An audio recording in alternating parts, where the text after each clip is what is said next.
Nigerian government now paying $500 per black American to stage pro-Buhari march in New York, secessionist leader. The march was also to show the world the crimes against humanity, attacks on press freedom, free speech and other atrocities going on the Buhari-led government.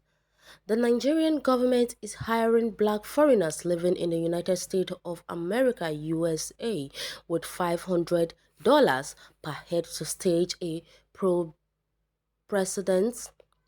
Muhammadu Buhari and one Nigeria march opposite the United Nations headquarters in New York, a separatist leader has said.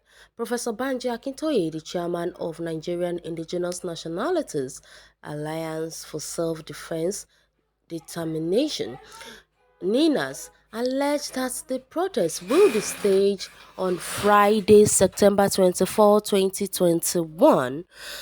The indigenous people of the south and middle belt of Nigeria under the age of Ninas had staged what it tagged Million Man Freedom March on September 14 and 15 opposite the United Nations headquarters in New York to demand a referendum in Nigeria.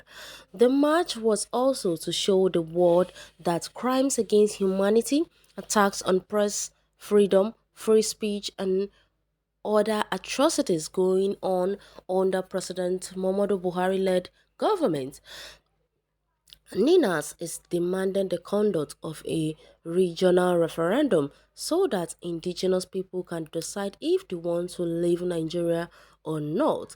The group also described the 1999 Constitution of Nigeria as a fraud against the people of South and Middle Belt, saying it was enacted without the consent of the people. Ninas is also demanding from the United Nations that a Fulani militias group masquerading as a trade union Miyetti Allah should be declared as a terrorist organization, saying it has openly taken responsibility for a series of deadly attacks in the South and Middle Belt region. The grand finale of the Ninas Million Man March holds on September 24, 2021, the day President Buhari will be addressing the 76th section of the United Nations General Assembly.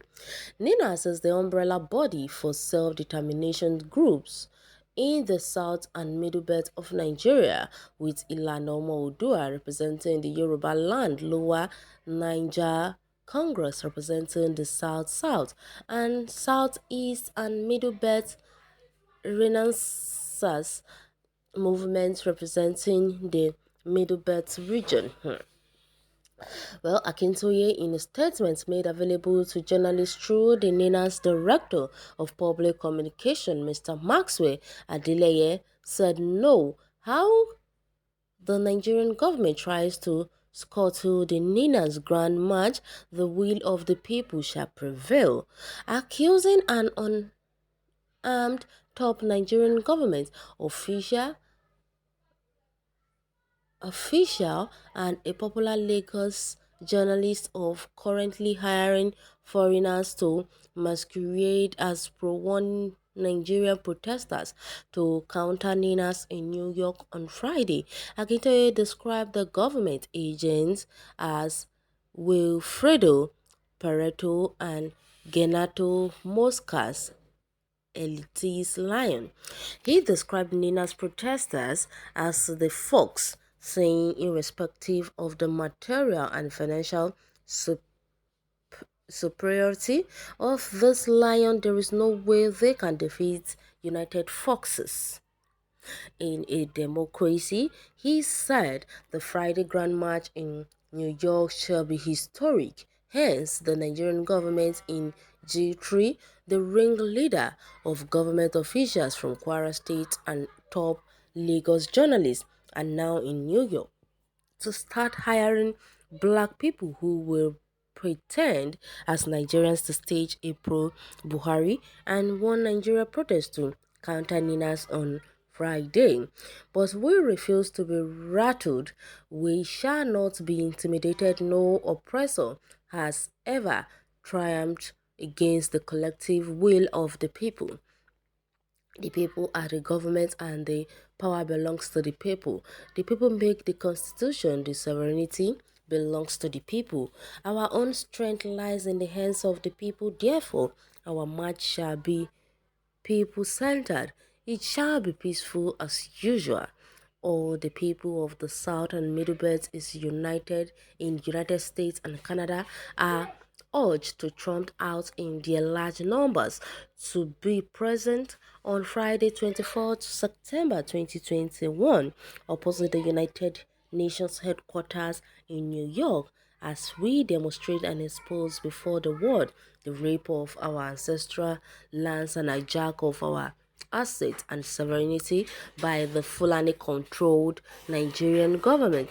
I salute the Nigerian mainstream media and international media that have been covering the march to remain resolute hey, and stand by the truth. Hey! Now, wow, things are really getting out of hand. If you ask me, well, let them pay any amount, you to pay any amount to your protesters. They said that they are not buying the people. The people are out on the basics of what is affecting them and not because of what they want to get.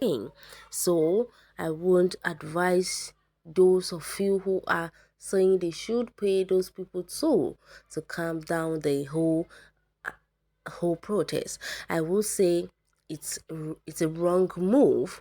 Those of you saying this, I don't just understand why some Nigerians are still bent on escorting Buhari's evil act. Well, point of correction, Nigeria is our country. And secondly, what about the Hausa Fulanis? How much have they contributed to? Please answer my question and remember what bitterness is a disease. Well, I am not surprised though. When your name is Bitter Cola, I can see. Okay, well, someone is saying how much are IPOB and Igbos in Nigeria and those in diaspora paying, even though whatever they pay to black Americans and British people who joined them in London, USA. It's not London, mister. Since you wanted to support your counterparts, you don't even know what you are typing. It's not London, it is New York. Well, the USA protests humiliating their country. The money was realized from drug sales, robbery, kidnapping. Indirectly, part of the money came from Nigeria being robbed, and other part from America and British citizens. So what you are accusing Nigerian government works both sides. Your accusation is not persuasive well enough to convince US and the world. Okay, time shall tell.